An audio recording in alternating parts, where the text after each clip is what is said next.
Их тайвны гүүрний болвол ертөнцийн зүгээр зүүн талаар шинэ гүүр төлөвлөж гисэн байна. Ярамгийн гүүрний болвол одоо байгаа голын гүүрээр ярамгийн голын ногоон зур усаар явж байгаа хэсэгт бид ийм зөвлөгөө өчлөлттэй байхаар төлөвлөсөн. Бусад хэсгүүд бол хатан суурьтай байна.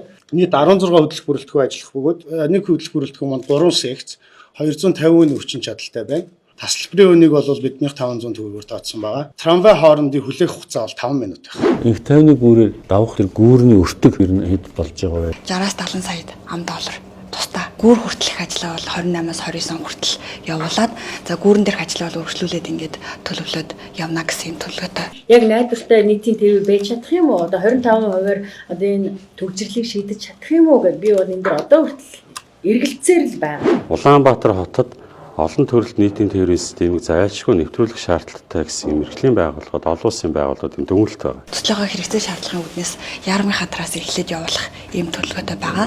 Улсын хурлаас хот байгуулалтын асуудлаар санал дүгнэлт боловсруулах, холбогдох хууль тогтоомжийн төслийг боловсруулах үүрэг бүхий Улсын хурлын гишүүн алдарч авлангаар ахлуулсан ажлын хэсэг Улаанбаатар хотын төслийн удирдлагын нэгжээр 2020 оны 1-р сарын 20-ны өдөр ажиллалаа. Өнөөдөр одоо бид нийслэл хот дээрж трамвай төсөл, дүүжин тээвэр төслийн тухай мэдээлэл авч байна. Цаашдаа манай ажлын хэсгийн одоо баригдаж байгаа хотгон хороолууд дээр очиж улсын сургууль цэцэрлэгтээ баригдаж байгаа сектороос хяналт авъя гэсэн бодол байгаа. Гэх мэтчлэн олон ажлууд дээр манай ажлын хэсэг төлөвлөж байна.